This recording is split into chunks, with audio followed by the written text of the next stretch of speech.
Hello student, आपके Hindi classes में आपका स्वागत है। आज मेरे बचपन के दिन पाठ का सारांश भाग 2 पढ़ाया जाएगा। वहाँ छात्रावास के हर एक कमरे में हम 4 छात्राएं रहती थीं। उनमें पहली ही साथी सुभद्रा कुमारी मिली। 7वें दर्जे में वे मुझसे 2 साल सीनियर थी। वे कविता लिखती थीं और मैं भी बचपन से तुक मिलाती आई थी। बचपन में माँ लिखती थी, पद भी गाती थी। मीरा के पद विशेष रूप से गाती थी। सवेरे जागिए कृपा निधान, पक्षी बन बोले, यही सुना जाता था। प्रभाती गाती थी। प्रभाती का अर्थ होता है सुबह में गाए जाने वाले गीत, उसको प्रभाती कहते हैं। शाम को मीरा का कोई पद गाती थी। सुनकर मैंने भी ब्रजभाषा में लिखना आरंभ किया। यहाँ आकर देखा कि सुभद्रा कुमारी जी खड़ी बोली में लिखती थी। मैं भी वैसा ही लिखने लगी, लेकिन सुभद्रा जी बड़ी ही प्रतिष्ठित हो चुकी थीं। उनसे छिपा छिपा कर लिखती थी मैं। एक दिन उन्होंने कहा, महादेवी तुम कविता लिखती हो? तो मैंने डर के मारे कहा नहीं। अंत में उन्होंने मेरे डेस्क की किताबों की तलाशी ली और बहुत सा निकल पड़ा उसमें से। तब जैसे किसी अपराधी को पकड़ते हैं, ऐसे उन्होंने एक हाथ में कागज़ लिए और एक हाथ से मुझको पकड़ा और पूरे हॉस्टल में दिखाई कि एक कविता लिखती है। फिर हम दोनों की मित्रता हो गई। क्रास्तवेट में एक पेड़ की डाल नीची थी। उस डाल पर हम लोग बैठ जाते थे। जब और लड़कियां खेलती थीं तब हम लोग तुक मिलाते थे। उस समय एक पत्रिका निकलती थी, स्त्री दर्पण, उसी में भेज देते थे अपनी तुकबंदी। छप भी जाती थी। फिर यहाँ कवि सम्मेलन होने लगे तो हम लोग भी उनमें जाने लगे। हिंदी का उस समय प्रचार प्रसार था। मैं सन 1917 में यहाँ आई थी। उसके उपरांत गांधी जी का सत्याग्रह आरंभ हो गया। सत्य के लिए आग्रह। और आनंद भवन स्वतंत्रता के संघर्ष का केंद्र हो गया। जहाँ तहाँ हिंदी का भी प्रचार चलता था।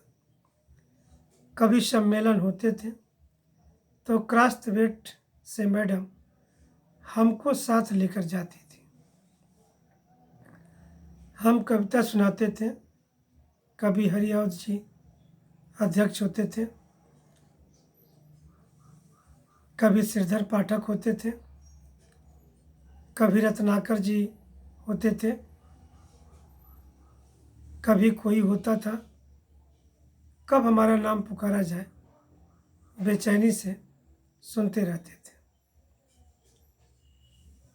मुझको प्रायः प्रथम पुरस्कार मिला था। 100 से कम पदक नहीं मिले होंगे उसमें। हरिऔध जी का पूरा नाम अयोध्या सिंह उपाध्याय हरिऔध। रत्नाकर जी का नाम जगन्नाथ रत्नाकर। एक बार की घटना याद आती है कि एक कविता पर मुझे चांदी का एक कटोरा मिला, बड़ा नक्काशीदार, सुंदर। उस दिन सुभद्रा नहीं आ गई थी। सुभद्रा प्रायः नहीं जाती थी कवि सम्मेलन में। मैंने उनसे आकर कहा, देखो यह मिला। सुभद्रा ने कहा, ठीक है, अब तुम एक दिन खीर बनाओ और मुझको इस कटोरे में खिलाओ। उसी बीच आनंद भवन में बापू आए। हम लोग तब अपने जेब खर्च में से हमेशा एक एक दो दो आने देश के लिए बचाते थे, और जब बापू आते थे तो वह पैसा उन्हें दे देते थे। उस दिन जब बापू के पास में गई तो अपना कटोरा भी लेते गए। मैंने निकाल कर बापू को दिखाया। मैंने कहा, कविता सुनाने पर मुझको यह कटोरा मिला है। कहने लगे, अच्छा दिखा तो मुझको। मैंने कटोरा उनकी ओर बढ़ा दिया तो उसे हाथ में लेकर बोले, तू देती है इसे, अब मैं क्या कहती। मैंने दे दिया और लौट आई।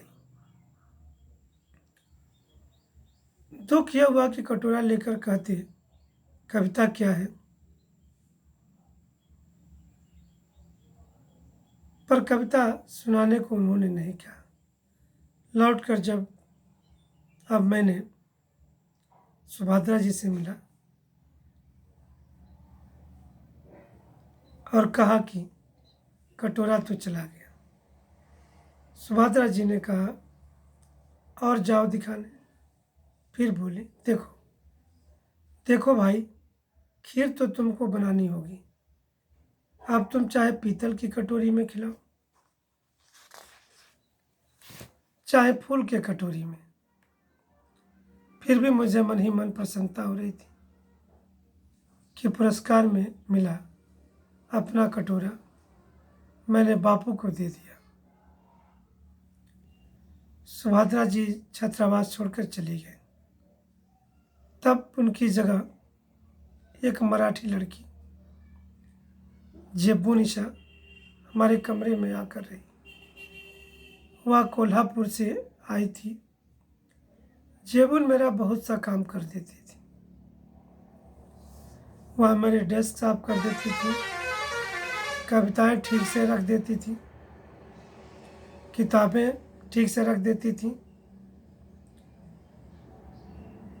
और इस तरह मुझे कविता के लिए कुछ और अवकाश मिल जाता था। जेबून मराठी शब्दों से मिली जुली हिंदी बोलती थी। मैं भी उससे कुछ कुछ मराठी सीखने लगी थी। वहाँ एक पुस्तानी जी थी, जीनत बेगम। जेबून जब इकड़े तिकड़े या लोकर लोकर जैसे मराठी शब्दों को मिलाकर कुछ कहती तो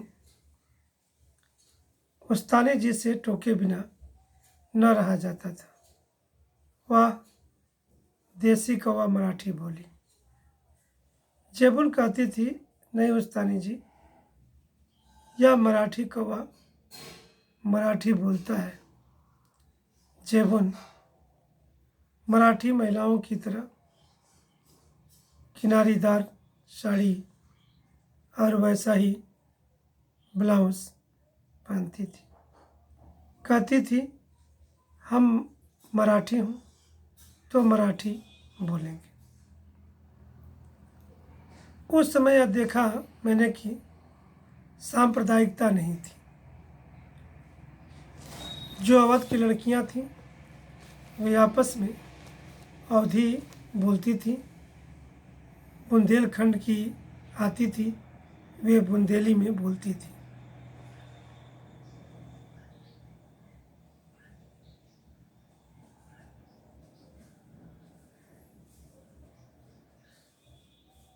वे बुंदेली में बोलती थी, कोई अंतर नहीं आता था।